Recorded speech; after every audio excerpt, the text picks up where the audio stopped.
สรณังกัจฉามิสังฆังสรณังกัจฉามิกราบนมัสการพระมหาเถระพระสังฆาธิการพระเถรานุเถระสวัสดีท่านผู้ฟังและผู้ชมทุกท่านกลับมาพบกับรายการพระไตรปิฎกลอยฟ้าครั้งนี้เป็นครั้งที่68ในเรื่องของเวทนานุปัสสนาสติปัฏฐานเวทนาก็คือความรู้สึกยังไงก็รู้สึกเป็นสุขบ้างเป็นทุกข์บ้างหรือว่าเฉยๆบ้างเวทนาเป็นสภาพธรรมที่รู้ได้โดยไม่ยากนะครับดูแลโดยไม่ยากทุกคนก็สามารถที่จะรู้ได้นะครับไม่เหมือนกับผัสสะนะไม่เหมือนกับผัสสะนี่รู้ยากนะไม่เหมือนกับตัวสภาพอื่นๆนะเช่นสัญญานะครับสัญญาสังขารเจตนาเอกคตาชีวิตอินทรีย์มนสิการตัวที่รู้ง่ายนั้นก็คือได้แก่ตัวเวทนานะครับเวทนาก็จะมีด้วยกันหลายอย่างนะครับถ้าเราว่าโดยเวทนาทั่วไปก็มีสามก็จะมีทุกขเวทนาทุกขเวทนาหรืออทุกขมะทุกขเวทนาหรือบางทีเราก็ได้ยินคำว่ารู้สึกหรือเวทนาเท่านั้นโดยไม่ได้แยกออกเป็นสุขเป็นทุกข์หรือเป็นเฉยๆก็เรียกว่าเวทนาเฉยๆนะครับก็ได้หนึ่งนะครับบางทีก็สงเคราะห์เวทนาโดยความเป็นสองก็คือสุขกับทุกข์นะครับส่วนเฉยๆนั้นท่านก็สงเคราะห์เข้าไปในสุขนะครับเพราะว่าใกล้ต่อสุขนะแต่ว่าบางทีเราพูดถึงเวทนาที่เป็นการเสวยโทษทีเป็นเวทนาที่พูดถึงอินทรีย์นะครับพูดถึงอินทรีย์เป็นใหญ่เป็นผู้ปกครองนะครับเวทนาก็จะมีอยู่5อย่างนะก็คือสมนัสเวทนาก็คือความสุขนะสุขทางใจโทมนัสเวทนาก็คือได้แก่ทุกข์ทางใจสุขเวทนาก็คือสุขกายทุกขเวทนาก็คือทุกข์กายแล้วก็อทุกขมสุขเวทนาก็คือไม่สุขไม่ทุกข์เฉยๆหรือว่าจะแยกโดยทวารนะครับแยกไปในทวารต่างๆเช่นเวทนาที่เกิดทางตาก็อย่างหนึ่งนะครับไม่เหมือนกับเวทนาที่เกิดทางหูนะครับชื่อก็ต่างกันเวทนาที่เกิดทางตาก็จะเรียกว่าจักขุสัมผัสสัจฉาเวทนาเมื่อเห็นแล้วเกิดความยินดีชอบใจนั้นก็เป็นสุขเวทนาที่เกิดทางตานะครับถ้าเห็นแล้วไม่ชอบใจก็จะเป็นทุกขเวทนาที่เกิดทางตาหรือเห็นแล้วก็เฉยๆไม่ได้สุขไม่ได้ทุกข์นั้นก็คืออุเบกขาเวทนาทางหูก็เช่นเดียวกันทางหูก็จะมีชื่อของเวทนาก็เรียกว่าเป็นโสตสัมผัสสชาเวทนาทางจมูกนะครับก็จะมีชื่อของเขาไม่ปะปนกันนะครับไม่ปะปนกับการเห็นการได้ยินทางหูก็จะเรียกว่าเป็นคานะสัมผัสสชาเวทนาถ้าเป็นทางลิ้นก็คือรสอร่อยหวานมันเค็มนะครับแล้วก็เกิดความสุขความทุกข์นะครับความทุกข์ก็เช่นอะไรก็เช่นรสที่เราไม่ชอบนะครับเมื่อกระทบกับลิ้นแล้วก็เกิดความรู้สึกไม่ชอบใจก็จะมีเวทนา3เหมือนกันนะแล้วก็ไม่ปะปนกับเวทนาทางตาหูจมูกนะครับก็มีชื่อต่างหากก็เรียกว่าชิวหาสัมผัสตชาเวทนา ทางกายก็เช่นเดียวกันนะครับก็ไม่ปะปนกับทางอื่นก็มีชื่อเฉพาะก็จะเรียกว่าเป็นกายสัมผัสสะชาเวทนาทางใจก็เรียกว่าเป็นมโนสัมผัสสะชาเวทนาเราจะรู้ว่าเวทนานี้เกิดทางไหนนะครับเราก็รู้จากคำขึ้นต้นของเวทนาเช่นจักขุอย่างเงี้ยก็เป็นตาจักขุสัมผัสสะชาเวทนาจักขุสัมผัสสะชาเวทนาเวทนาที่เกิดทางตาเขาบอกว่าสัมผัสสะเนี่ยสัมผัสสะก็คือมีการกระทบกับมีการกระทบกันมีการประชุมกันนะอะไรประชุมกันนั่นก็คือได้แก่วัตถุอารมณ์แล้วก็วิญญาณประชุมกันก็เป็นผัสสะนะก็เรียกว่าเป็นทางตาก็เรียกว่าจักขุสัมผัสสะนะครับก็เรียกว่าเป็นผัสสะผัสสะที่เป็นปัจจัยให้เกิดเวทนาก็เรียกว่าเป็นเวทนาที่เกิดขึ้นนะที่อาศัยการประชุมของวัตถุอารมณ์แล้วก็วิญญาณทางตาก็เรียกว่าจักขุสัมผัสสะชาเวทนาอย่างนี้เป็นต้นนะครับซึ่งไม่ได้ปะปนกันทางตาก็อย่างหนึ่งนะครับทางหูก็อย่างหนึ่งทางจมูกทางลิ้นทางกายทางใจก็เป็นคนละอย่างแต่ถ้าพูดถึงเวทนาก็คือความสุขเป็นการเสวยอารมณ์นะครับหรือว่าจะเป็นความไม่ชอบใจเป็นความทุกข์หรือว่าเป็นอุเบกขาก็จะมีเฉพาะของเวทนาแต่เวทนานะเขาบอกว่าเขาอาศัยอะไรเกิดครั้งก่อนนู้นเราก็ได้ศึกษาในเรื่องของปัจจัยในสหชาตชาติไปแล้วนะครับสหชาตชาตินะครับมีอยู่15ปัจจัยใน15ปัจจัยนั้นมีแบ่งเป็น3ส่วนก็คือสหชาตชาติใหญ่4ปัจจัยคือถ้าสภาพธรรมที่เป็นปัจจัยกับปัจจุบันเกิดพร้อมกันก็จะได้สหชาตชาติแล้วก็จะได้ทันทีเลยไม่ต้องคิดนั่นก็คือสหชาตชาติใหญ่4ปัจจัยก็คือสหชาตชาติปัจจัยสหชาตาเนสยปัจจัยสหชาตาทีปัจจัยสหชาตาวิคตาปัจจัย4ปัจจัยนี้จะประกอบอยู่เสมอ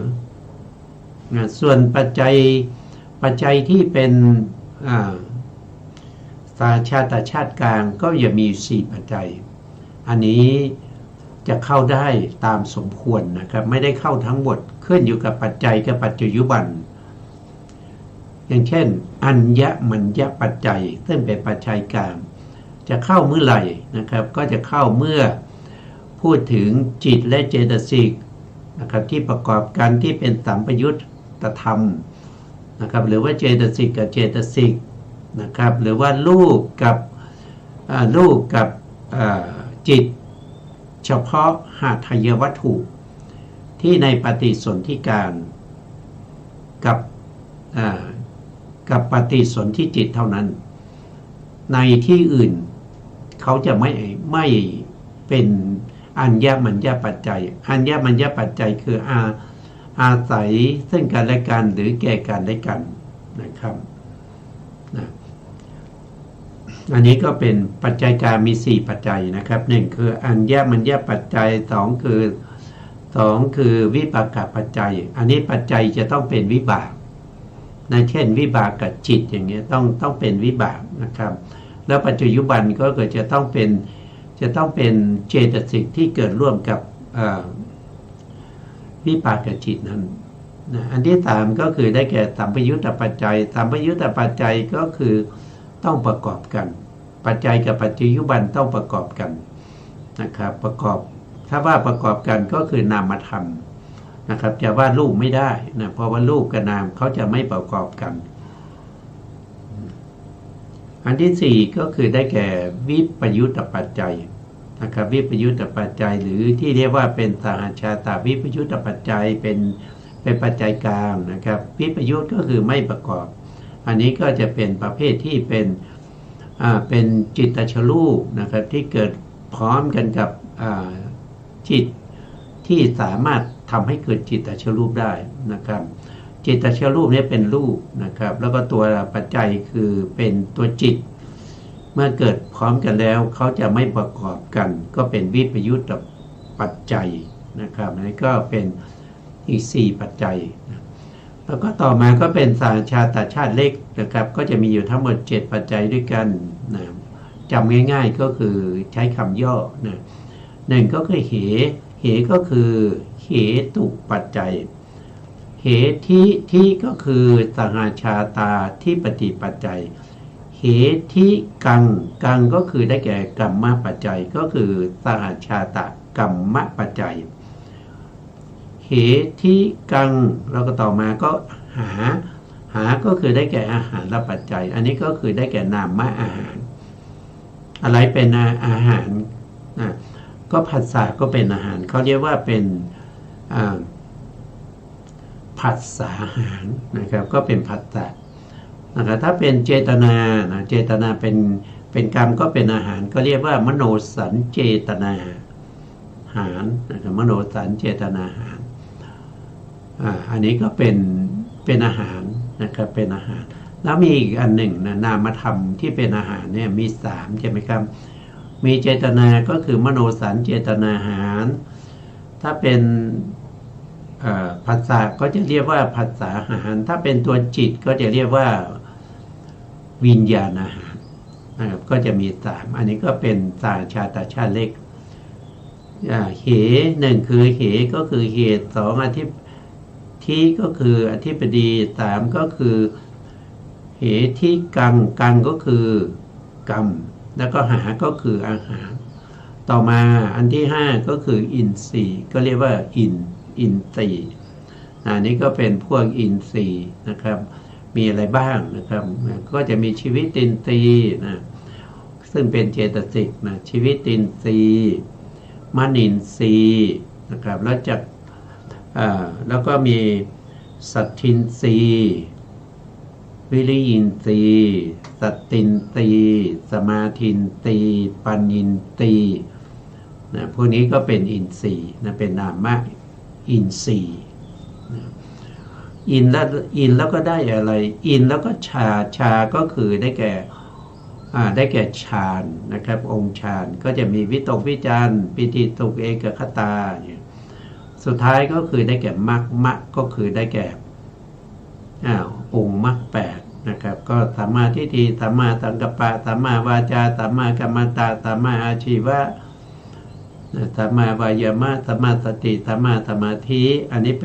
ป็นสัมมาแล้วก็มีอีกอันหนึ่งก็เป็นอกุศลนั่นก็คือได้แก่ทิฏฐิเจตสิกนะครับเพราะฉะนั้นมรรคก็จะมีองค์9มีทั้งสัมมามรรคแล้วก็มีมิจฉามรรคนะครับมีมิจฉามรรคด้วยนะครับเราศึกษามาแล้วนะครับศึกษากันมาแล้วในส่วนที่เหลือก็จะเหลือในเรื่องของอารัมมณปัจจัยนะอารัมมณปัจจัยวัตถุปุเรชาตปัจจัยปัจฉาชาตปัจจัยพวกนี้นะครับเมื่อเราศึกษาแล้วเราก็จะเข้าสู่วิถีทางมโนทวารนะครับวิถีทางมโนทวารนะครับเพราะว่าในปัญจทวารเราพูดกันไปมากพอแล้วนะ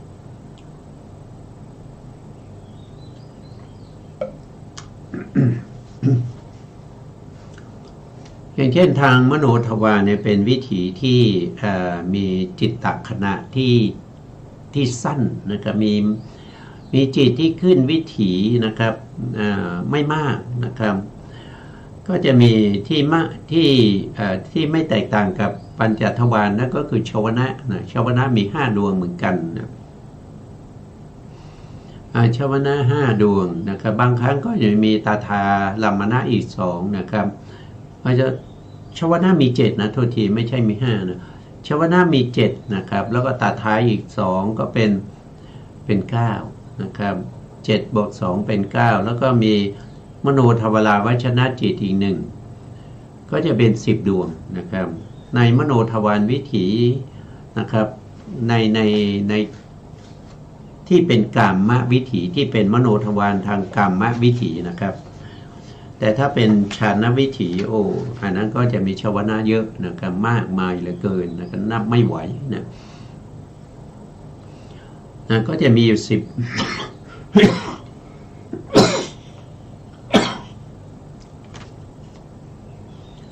ก็ขออภัยด้วยนะครับเป็นเรื่องของสุขภาพนะสุขภาพที่ไม่ค่อยดีเกิดจ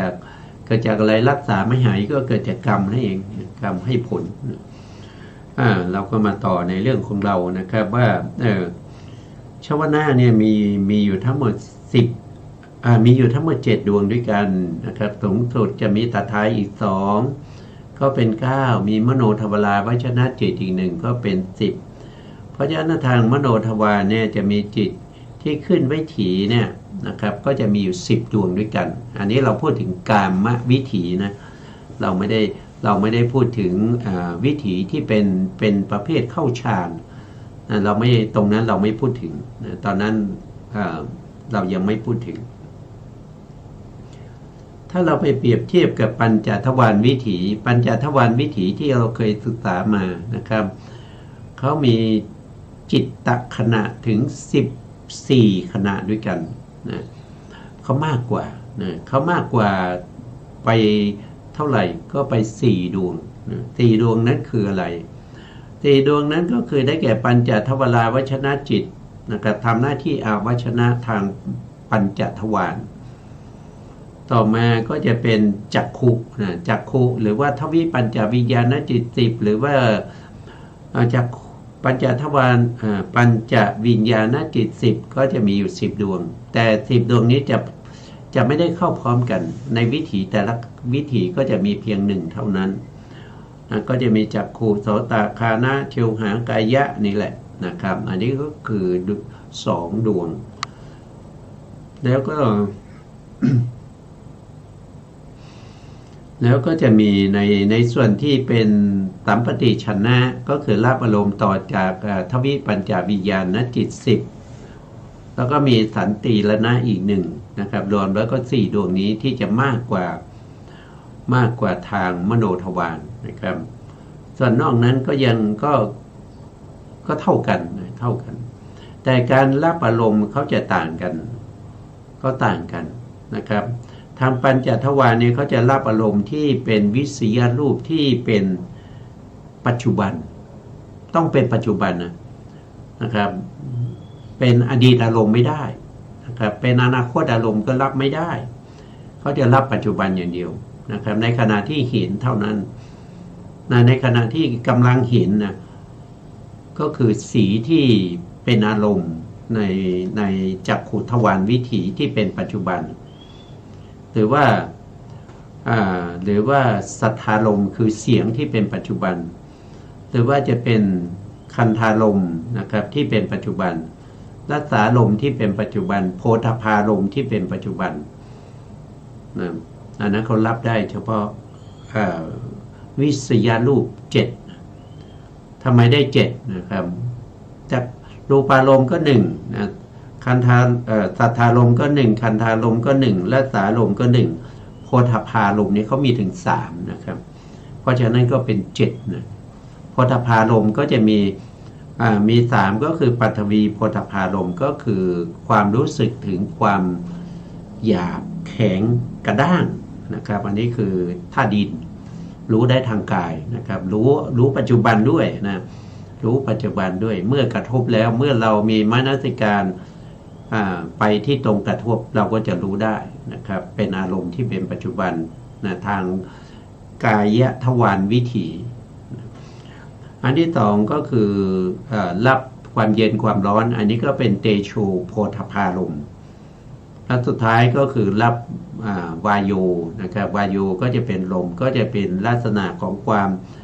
เข่งตึงนะครับความเข่งตึงหรือความหย่อนอะไรพวกนี้นะก็จะมีรวมแล้วก็จะเป็น7ก็เรียกว่าวิสยรูป7 นะที่เป็นปัจจุบันนะครับจิตที่รับได้ก็คืออจิตที่เกิดทางปัญจทวารวิถีนะครับนอกนั้นเขาจะรับไม่ได้เขาจะรับไม่ได้เขาจะรับสีในอดีตก็ไม่ได้นะครับที่เป็นอดีตเขารับไม่ได้ที่เป็นอนาคตก็รับไม่ได้แล้วเขาก็ยังรับธรรมอารมณ์ไม่ได้นะธรรมอารมณ์ก็คือเช่นอะไรเช่นจิตเจตสิกสุขุมรูปนิพพานบัญญัติเนี่ยทางปัญจทวารรับไม่ได้นะเขาอารมณ์ที่เป็นธรรมอารมณ์เหล่านี้ต้องรับทางมโนทวารเท่านั้นนะครับ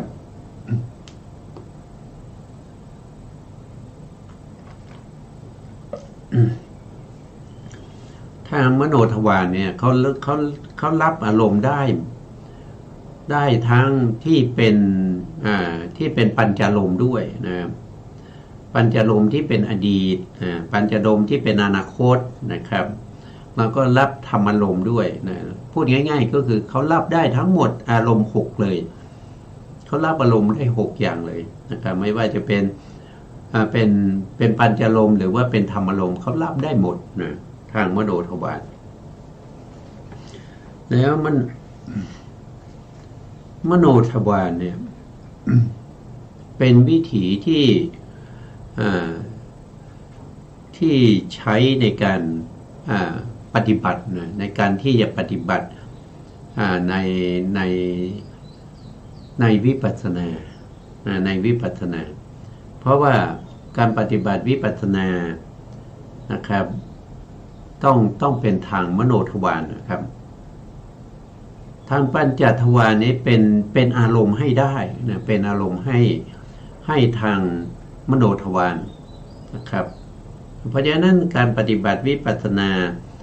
ก็ต้องเป็นไปทางธรรมอารมณ์ไม่ใช่เป็นไปทางตานะครับไม่ใช่เป็นไปทางปัญจทวารแต่ปัญจทวารนั้นเป็นอารมณ์ให้ได้ทีนี้เราก็มาดูอันนั้นคือความรู้ทั่วไปนะที่พูดไปเนี่ยนะทีนี้เราก็มาเจาะจงในวิถีที่เป็นมโนทวารนะครับตามที่เราเห็นอยู่นะเราเห็นอยู่บนจอ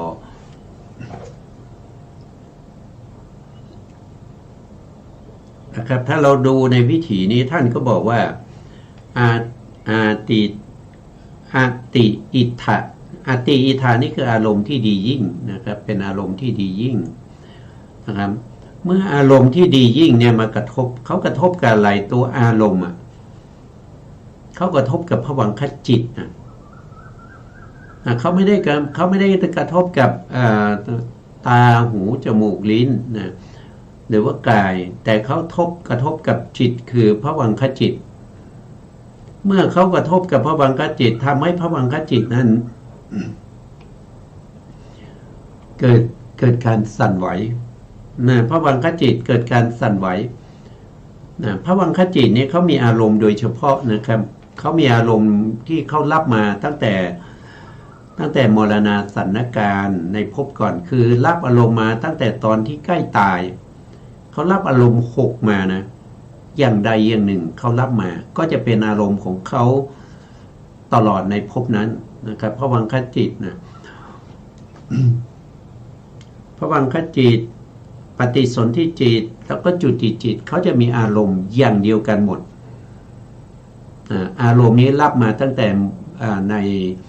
มรณาสันนการในภพก่อนเมื่อใกล้จะตายนะเป็นอารมณ์ของเขาได้ทั้ง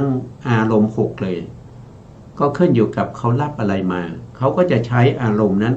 ตลอดไปจนกว่าจะจุติคือตายภวังคจิตเกิดขึ้นเมื่อไหร่ต้องกลับไปรู้อารมณ์นั้นนะครับทีนี้ภวังคจิตที่เกิดอยู่นี้นะครับก็ถูกอารมณ์ใหม่นะอารมณ์ใหม่ก็คืออารมณ์ที่ดียิ่งนะก็คืออติอิทธาเนี่ยมากระทบกับภวังคจิตทำให้ภวังคจิตเกิดการหวั่นไหวแต่ยังเป็นภวังคจิตอยู่ยังมีอารมณ์เดิมอยู่แต่เกิดการหวั่นไหวแล้วนะสั่นไหวขึ้นมาแล้วเพราะฉะนั้นภวังคจิตนี้ ก็ไม่บริสุทธิ์แล้วเพราะถูกกระทบด้วยอารมณ์ภายนอก เมื่อเกิดการสั่นไหวนะครับแล้วก็ดับไปพระวังคจิตดวงใหม่เกิดขึ้นก็ยังมีแรงกระทบที่ทำให้เกิดการสั่นไหวนั้นอยู่แล้วก็แรงขึ้นเขาเรียกว่าเป็นภวังคจิตที่เป็นภวังคุปเฉทะเมื่อภวังคจิตคู่ปเฉทะดับไป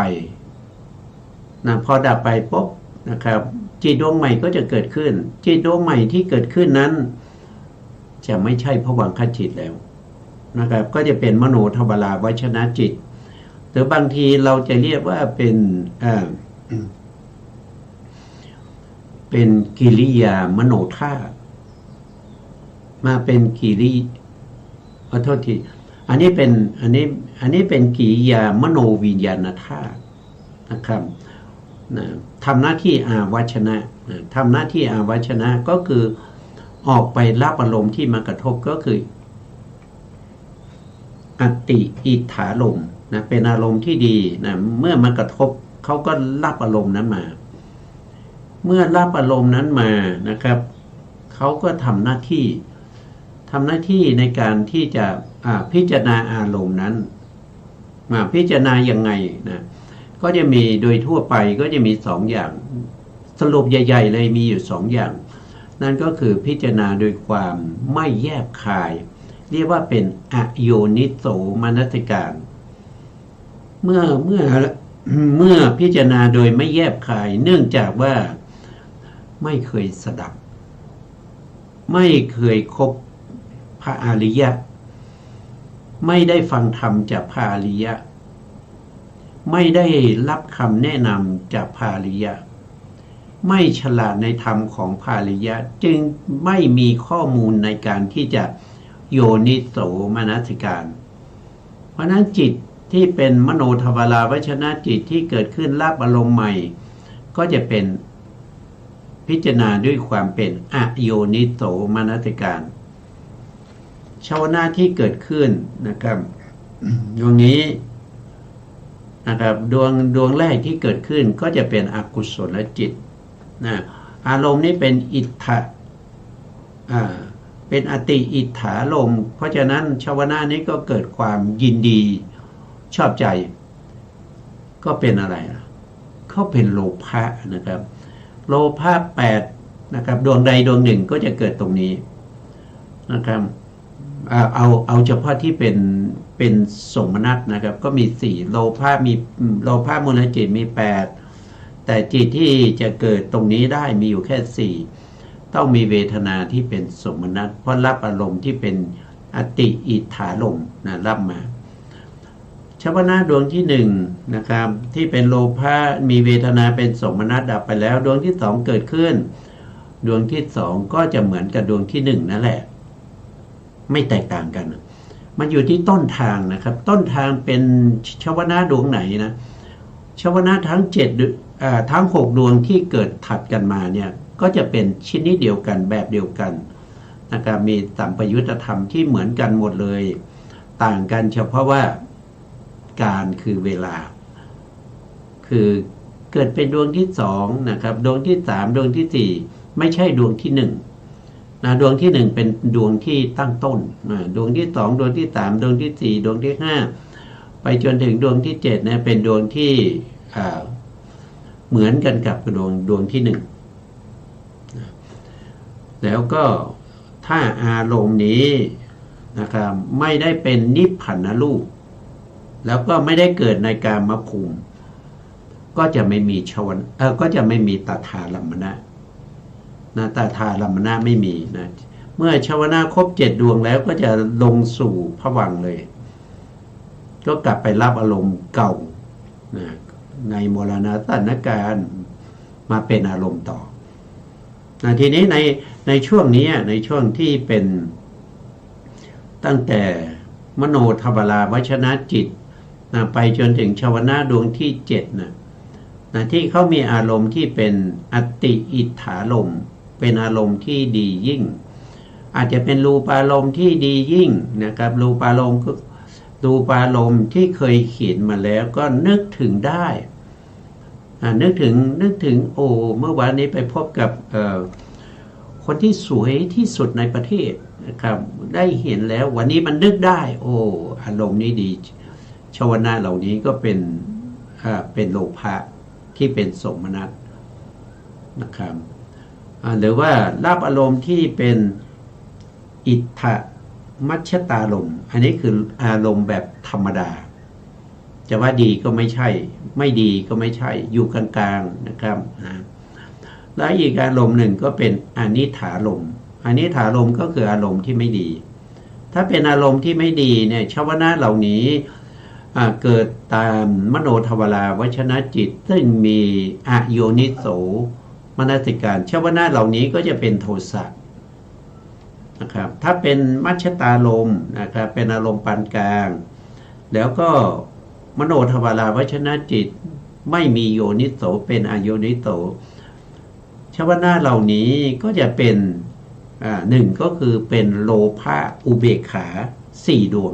วงใดดวงหนึ่งหรือว่าอาจจะประกอบด้วยความลังเลสงสัยก็เป็นวิจิกิจฉาสัมปยุตหรือว่าจะประกอบด้วยอุทธัจจะคือมีความฟุ้งซ่านก็จะเป็นอุทธัจจะสัมปยุตนะก็จะเป็นอกุศลตอนนี้อธิบายวิธีอยู่นะครับ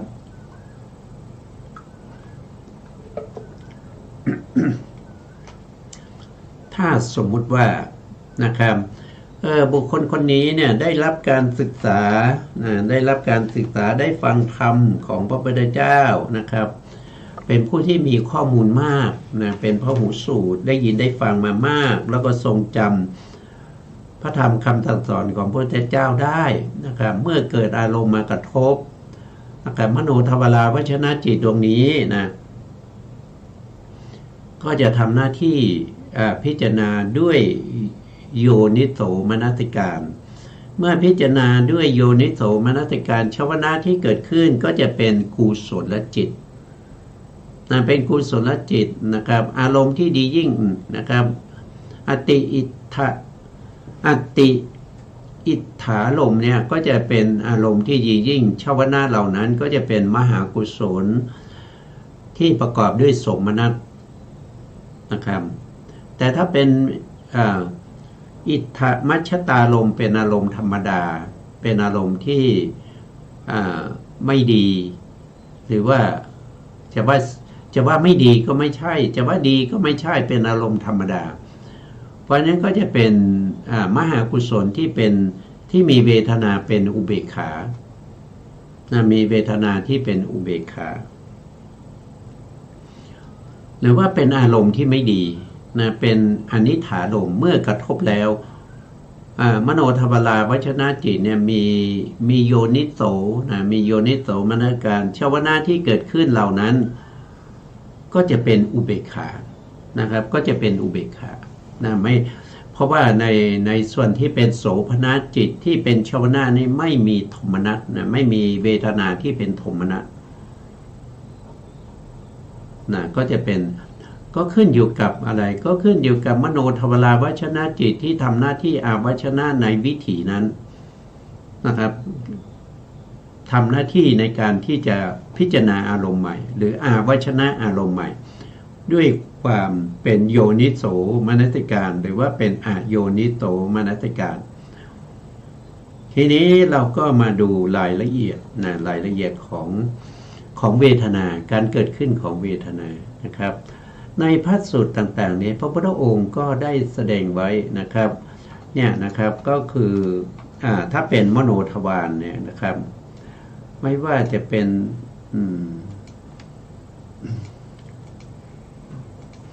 ท่านจะแสดงไว้มากเลยเพราะอาศัยมโนนะครับอาศัยมโนมโนในที่นี้ก็คือได้แก่ภวังคจิตนี้เองนะครับได้แก่ภวังคจิตนี้หรือบางทีก็คือหมายถึงภวังคจิตแล้วก็เป็น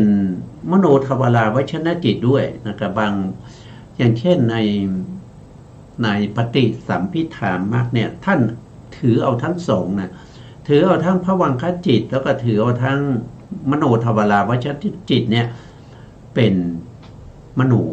นะเป็นมโนเพราะอาศัยมโนนะครับเพราะอาศัยมโนก็คืออาศัยภวังคจิตแล้วก็หรือบางครั้งก็พูดถึงมโนทวาราวชนจิตด้วยนะครับอาศัยมโนนะครับที่กระทบกับธรรมารมณ์นะธรรมารมณ์คืออะไรธรรมารมณ์ก็คืออัตติอิทธารมณ์หรือว่าจะเป็นมัชฌตารมณ์หรือว่าจะเป็นอนิถารมณ์นะครับอารมณ์ใดอันหนึ่งอย่างใดอย่างหนึ่งที่มากระทบนั่นก็แสดงว่าอาศัยมโนกับธรรมารมณ์ที่กระทบกันนะครับกระทบกันแล้วนะพอกระทบกันแล้วนะครับก็จะเกิด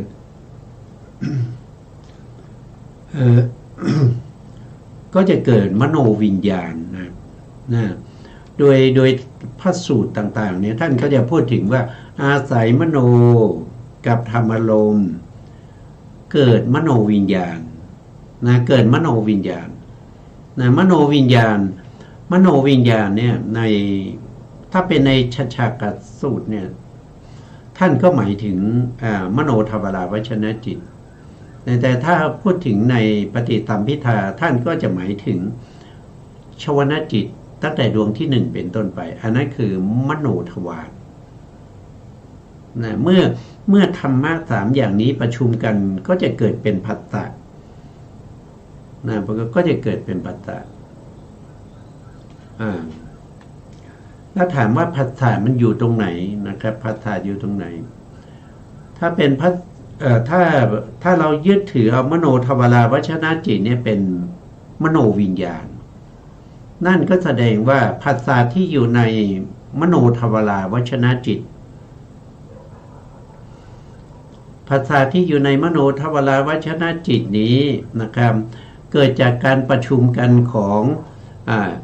อัตติอิทธารมณ์นะครับแล้วก็ภวังคจิตซึ่งเป็นมโนอัตติอิทธารมณ์นี้ก็คือธรรมารมณ์ภวังคจิตที่เป็นภวังคูปเฉทานี่ก็จะเป็นมโนนะครับธรรมะสองอย่างนี้ประชุมธรรมะสองอาศัยธรรมะสองอย่างนี้แล้วเกิดเป็นมโนวิญญาณก็คือได้แก่มโนทวาราวชนจิตแต่ทั้งสามอย่างนี้ประชุมกันก็ทำให้เกิดเป็นผัสสะที่อยู่ในมโนทวาราวชนจิตนะเราได้ผัสสะมาทีนี้เมื่อมีผัสสะเนี่ยผัสสะนี้เป็นเหตุเป็นปัจจัยให้เกิดเวทนานะเมื่อผัสสะที่เป็นเหตุเป็นปัจจัยให้เกิดเวทนานะเพราะฉะนั้นเวทนาก็เกิดขึ้นนะครับเวทนาที่เกิดขึ้นนั้นนะเกิดขึ้นจากการประชุมของธรรมะสามอย่างนะครับก็คือได้แก่มโนนะได้แก่ภวังคจิตนะครับธรรมารมณ์ก็คืออารมณ์ที่มากระทบแล้วก็เกิดมโนวิญญาณก็คือมโนทวาราวชนจิตแล้วก็เป็นเหตุเป็นปัจจัยให้เกิดเวทนาที่อยู่ในมโนทวาราวชนจิตนะก็จะได้โทษทีนะการประชุมกันของธรรมะสามอย่างนี้ก็เป็นผัสสะที่ในมโนทวาราวชนจิตเป็นเหตุเป็นปัจจัยให้เกิดเวทนาก็เวทนาที่อยู่ในมโนทวาราวชนจิตนั้นนะครับเกิดขึ้นนะครับเกิดขึ้นท่านบอกว่าเกิดขึ้นนะ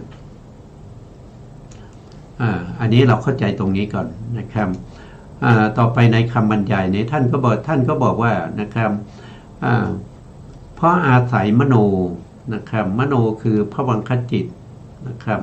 หรือบางทีเป็นมโนทวาราวชนจิตที่กระทบกับธรรมารมณ์ที่รับอารมณ์ใหม่นะครับและมโนคือมโนในที่นี้เนี่ยหมายถึงธรรมะเนี่ยหมายถึงโทษทีธรรมารมณ์ก็คือธรรมะเนี่ยก็คือได้แก่อารมณ์6ได้แก่อารมณ์6อารมณ์6นั้นก็คือได้แก่รูปารมณ์รูปารมณ์ในที่นี้ก็คือเป็นอดีตกับอนาคตนะครับทางมโนทวาร เป็นต้นนะจนถึงธรรมารมณ์ก็คือได้แก่จิตเจตสิกประสาทรูป5สุขุมรูป16นิพพานบัญญัตินะธรรมารมณ์นี้เป็นอารมณ์ที่กว้างนะครับมีมากนะครับจึงทำให้เกิดมโนวิญญาณนะเกิดมโนวิญญาณขึ้นมานะครับคือกามชวนะนะครับตรงนี้ท่านเอากามชวนะก็คือพูดในทำนองที่เป็นปฏิสัมภิทามรรคนะครับก็เอากามชวนะ29นะ29รวมตลอดไปจนถึงมหคตชวนะ18กามชวนะ29เนี่ยก็คือได้แก่อะไรเราก็คือได้แก่อะไรเราก็มาดูในแผนภูมินะแผนภูมินะกามชวนะกามชวนะ29นะครับกามชวนะ29ตรงเนี้ยนะก็คือได้แก่อกุศลจิต12นะครับอกุศลจิต12ส่วนเราจะไปแยกเวทนาที่เป็นสมนัตเป็นอุเบกขาแล้วเป็นทุกข์อะไรนี้เอาไว้ก่อนนะครับ29ก็คือได้แก่อกุศลชวนะ12แล้วก็มหากุศลจิต8นะมหากุศลจิต8ก็เป็น20แล้วนะครับ20แล้วก็มีหัตถิตุปาทจิตอีก1นะครับก็เป็น21แล้วก็บวกกับมหากิยาอีก8นะครับรวมกันก็เป็น29ดวงนี้เราเรียกว่าเป็นกามชวนะกามชวนะเขาจะทำหน้าที่ชวนะนะครับเขาทำหน้าที่ชวนะในวิถีนะครับแต่ต้องเวลาเกิดเขาเกิดทีละ1ดวงนะเขาไม่ได้เกิดพร้อมกันทั้ง29นะครับและมหคตชวนะมหคตชวนะ18มหคตชวนะ18ก็คือได้แก่อะไรก็คือได้แก่อะไรเป็นมหคตนะครับมหคตก็คือได้แก่ประเภทที่เป็นฌาน18ก็คือได้แก่แต่วิถีจะเป็นวิถีทางเป็นฌานวิถีนะไม่ใช่วิถีแบบที่เป็นกามะเขาเรียกว่าเป็นกามะวิถีทั่วไปนะก็จะมีมหคตชวนะ28ก็คือได้แก่รูปาวจรจิต5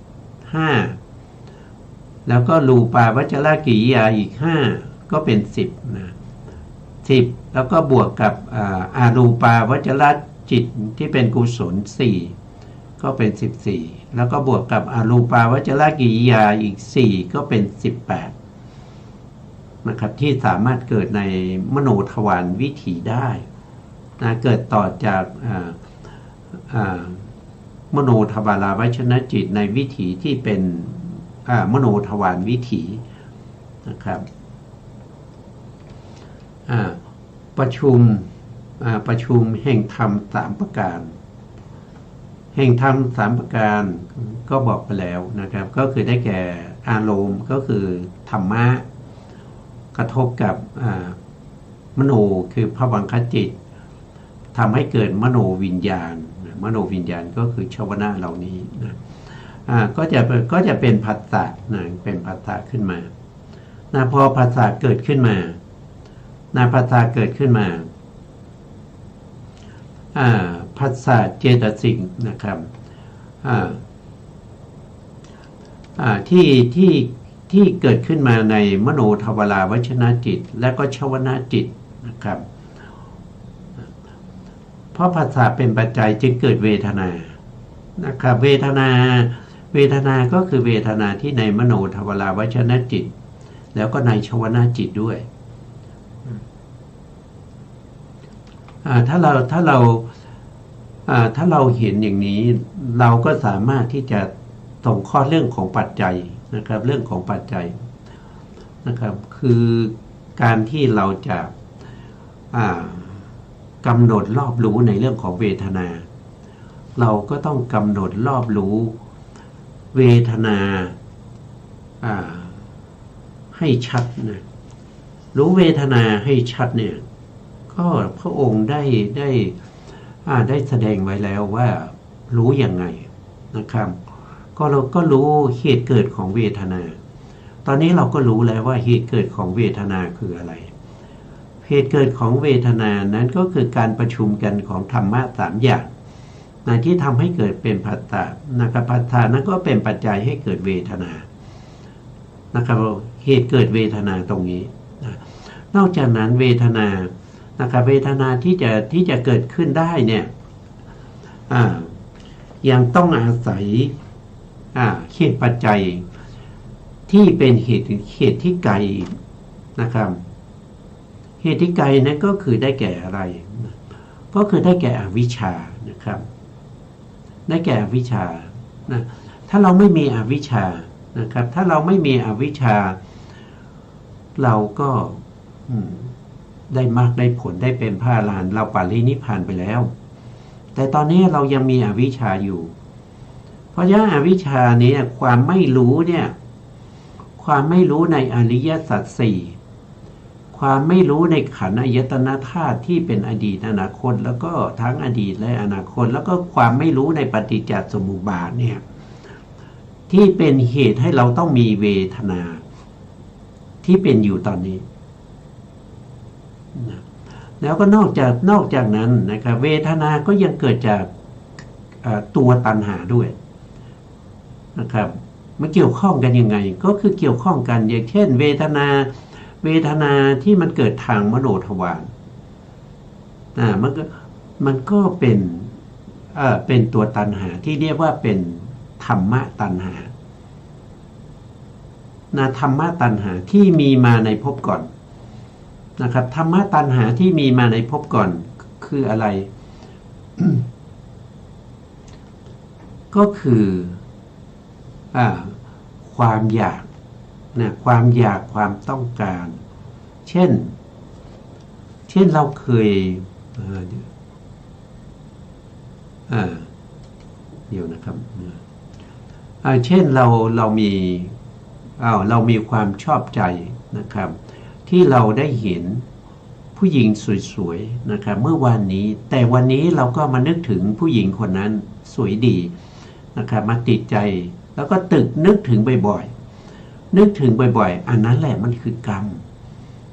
มันคือกรรมคืออะไรมัน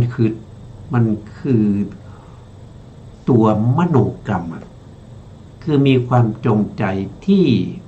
ตึกและลึกถึงผู้หญิงคนนั้นอยู่บ่อยๆเมื่อเราไม่ได้เห็นหน้าแต่เรานึกถึงเธอมีความอยากจะเห็นอีกเนี่ยมันเป็นธรรมะตัณหามีความใคร่ในการที่จะเห็นนะครับแต่ตอนนี้ไม่ได้เห็นมีความใคร่ที่จะเห็นก็เป็นตัณหานะเป็นตัณหาแล้วก็มีความจงใจในการที่จะพยายามในการที่จะแสวงหาให้ได้เห็นก็เป็นกรรมเพราะฉะนั้นเวทนาที่เกิดขึ้นจากผัสสะนะครับอันนั้นคือเหตุใกล้ให้เขาเกิดเหตุที่ใกล้ที่สุดคือผัสสะคือความประชุมกันของธรรมะสามอย่างที่ทำให้เกิดเวทนานั้นแต่เวทนานั้นไม่ได้เกิดจากผัสสะอย่างเดียวนะครับเกิดจากอวิชชาด้วยเพราะเรามีอวิชชาเราถึงมีผัสสะในที่กระทบกับอารมณ์ในธรรมะสามอย่างในปัจจุบันนี้จึงมีเวทนาที่มีความใคร่อยากจะดูนั่นก็คือมีโลภะแล้วก็มีความจงใจนะครับที่จะเสาะแสวงหาไปดูอันนั้นคือกรรมนะครับแล้วก็มีความติดใจที่ใคร่จะดูนั้นคือตัวตัณหาเพราะนั้นเวทนาที่เกิดขึ้นนะครับก็เกิดขึ้นมาจากอวิชชาแล้วก็ตัณหาแล้วก็กรรมคือเจตนาความจงใจแล้วก็ผัสสะเราก็จะเห็นได้ว่าโอ้เขาเกิดขึ้นอย่างนี้เขาเกิดขึ้นอย่างนี้เมื่อเขาเกิดขึ้นนะครับ เวทนาที่เกิดขึ้นนะที่มีเวทนาที่เป็นสมนัตก็ตามเป็นโทมนัสก็ตามหรือว่าจะเป็นอุเบกขาก็ตามเป็นสุขเป็นทุกข์ก็ตามนะครับมันก็จะเข้าไปเสวยอารมณ์นั้นนะเมื่อเข้าไปเสวยอารมณ์นั้นบ่อยๆนะครับก็จะทำให้สัญญาเกิดการจำได้อย่างเช่นเราเห็นครั้งแรกแล้วเราดูบ่อยๆสัญญามันก็จะจำได้จะจำตามอะไรตามที่เราเห็นนะเห็นแล้วก็มีเวทนาเวทนาก็เสวยอารมณ์ที่เห็นนั้นบ่อยๆสัญญาก็จำอารมณ์นั้นบ่อยๆเมื่อสัญญาจำได้ดีนะครับก็เกิดตัณหาใหม่นะครับเมื่อเกิดตัณหาใหม่ก็สร้างกรรมใหม่สร้างกรรมใหม่เมื่อสร้างกรรมใหม่ก็จะทำให้เราต้องมีตาต่อไปในภพใหม่อีกเนี่ยมันก็จะสืบกันไปอย่างนี้นะครับไม่มีจบไม่มีสิ้นนะครับแล้วเราจะทำยังไงนะครับเราจะทำยังไงให้พ้นจากการที่เราจะต้องมีตาแบบเราจะต้องมีตาอีกเพราะว่าตาใหม่ที่เราจะมีในภพหน้านี่มันจะเป็นตาอะไรไม่รู้นะครับเรามีตาแน่ถ้าเรายังไม่ได้เป็นพระอรหันต์แต่ตาของเรานั้นมันจะเป็นตาอะไรล่ะมันจะเป็นตาของเดรัจฉานหรือว่าเป็นเปรตเป็นอสุรกายเป็นสัตว์นรกหรือว่าจะเป็นตาของมนุษย์หรือว่าจะเป็นตาของเทวดาในภพหน้าเราก็ไม่รู้ได้นะครับแต่เราต้องมีตาเพราะอะไรเพราะเรายังกำจัดอวิชชาและตัณหาไม่ได้เพราะเรายังมีอวิชชากับตัณหาซึ่งเป็นตัวที่เป็นยางเหนียวที่ทำให้ต้องเวียนว่ายตายเกิดส่วนตัวกรรมเราไม่ต้องไปกำจัดนะครับเพราะว่าตัวกรรมเนี่ยมันกำจัดมันไม่หมดนะเพราะว่ากรรมเนี่ยมันพระพุทธองค์ได้ตรัสไว้นะครับว่ากรรมที่มันให้ผลเนี่ยนะครับมันให้ผลมากมายนะครับเหมือนกับเวลาที่เราไปปลูกต้นมะม่วงนะเราเม็ดมะม่วง1 เม็ดเนี่ยไปปลูกนะครับเวลาต้นมะม่วงใหญ่ขึ้นมาเนี่ยเวลาเขาให้ผลเนี่ยเขาไม่ได้ให้ลูกมะม่วงเพียงลูกเดียวนะเขาให้มะม่วงเนี่ยโอ้นับไม่ได้นะมันเยอะมากนะครับแล้วไม่ใช่ว่าจะให้ครั้งเดียวนะมันให้ไปจนกว่าต้นมะม่วงนั้นจะไม่มีสลายไปเพราะฉะนั้นตัวกรรมไม่ต้องไปกำจัดนะครับไม่ต้องไปแก้กรรมนะครับแต่ที่ควรกำจัดนั้นก็คืออวิชชาและก็ตัณหาอันนี้เป็นคำสั่งสอนของพระพุทธเจ้านะครับรายละเอียดเรายังพูดไม่หมดนะเพราะฉะนั้นแต่เวลามันหมดนะครับเพราะฉะนั้นเราก็จะคืนเวลาให้ทางสถานีนะครับแล้วก็เราจะพบกันในครั้งต่อไปนะครับสุดท้ายนี้นะครับก็ขอกราบขอบพระคุณพระครูสมุทรวิสุวัฒน์วรกิจโชผู้อำนวยการสถานีวิทยุเพื่อการศึกษาพระพุทธศาสนาและวัฒนธรรม FM 104.5 เมกะเฮิรตซ์วัดไฟหินจังหวัดเชียงใหม่และขอบพระคุณพระครูปริยัติยานุสาขอบคุณท่านผู้ฟังและผู้ชมทุกท่านนะครับที่ให้เกียรติติดตามในรายการพระไตรปิฎกลอยฟ้าพบกันใหม่ในโอกาสต่อไปครับวันนี้เวลาหมดครับ